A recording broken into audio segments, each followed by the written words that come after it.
आदरणीय पवित्र आत्माओं, हम लोगों को आध्यात्मिक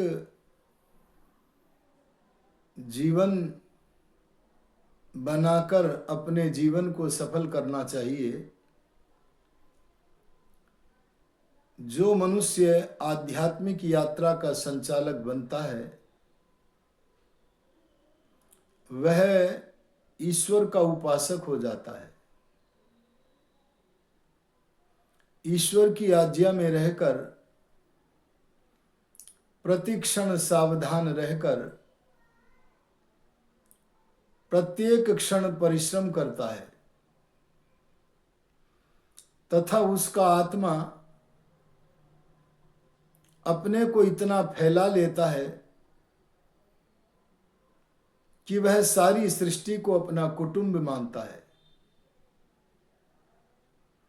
वह कहता है सर्वा आशा मम मित्रम भवन्तु, सारी दिशाएं मेरी मित्र हो जाएं। और वह अन्य सब प्राणियों को भी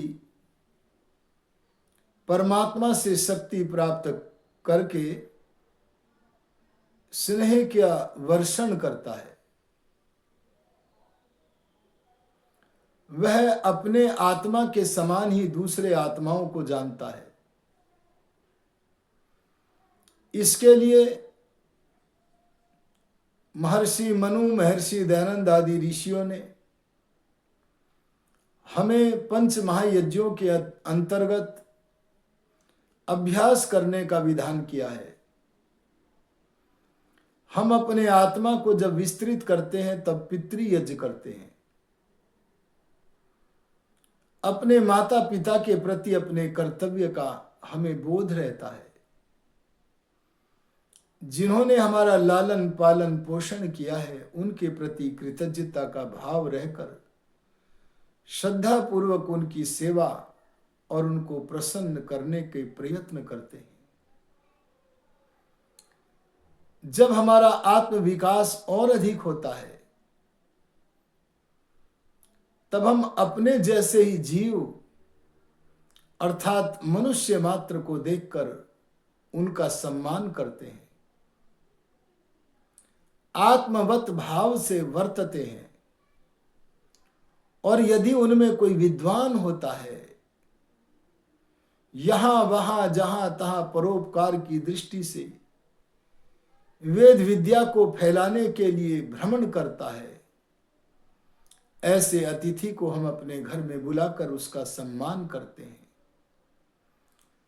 भोजन आच्छादन से उसका सम्मान करते हैं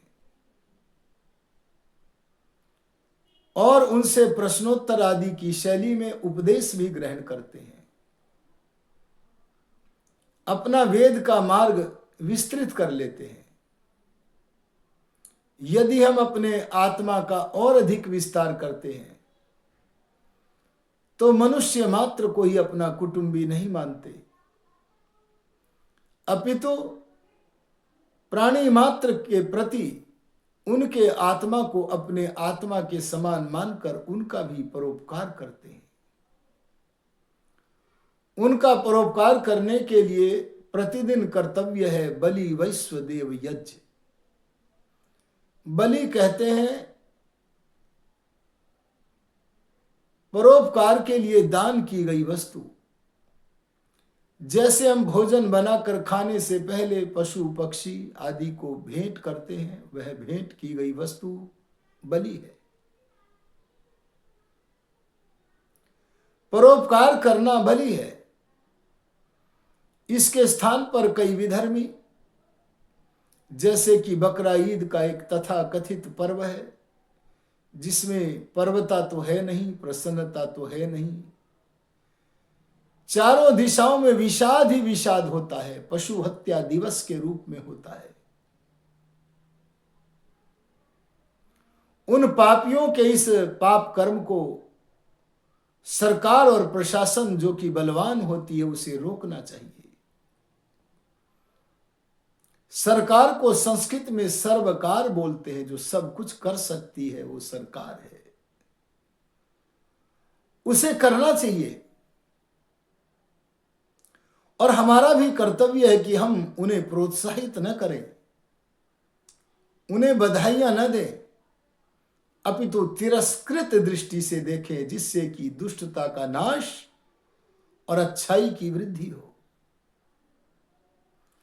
उन्हें बताने का प्रयत्न करना चाहिए, बताना चाहिए, जब सबको सुख में लाभ और प्रसन्नता है।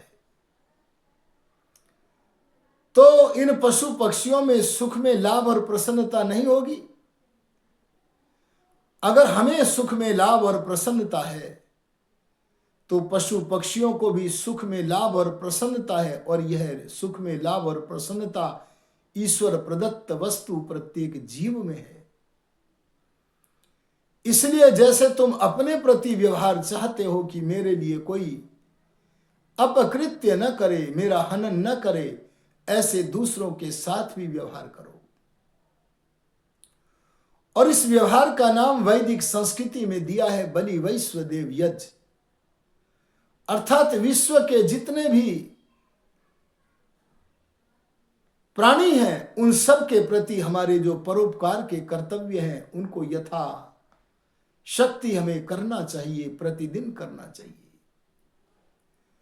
यदि आप परमात्मा का प्रेम प्राप्त करना चाहते हैं तो परमात्मा की संतानों के प्रति आपके मन में प्रेम की भावना होनी चाहिए। अगर हम किसी मनुष्य के बालक को प्रीति से गोदी में उठाते हैं, उसे मिष्टान्न आदि पदार्थ देते हैं, तो उस बालक के माता पिता भी हमारे प्रति प्रसन्नता का भाव रखते हैं। ठीक इसी प्रकार परमात्मा की प्रजा के प्रति अगर हम धीरे धीरे धर्म का चयन करते हुए उनका उपकार करेंगे तो निश्चित रूप से हम भगवान की प्रीति के पात्र बनेंगे।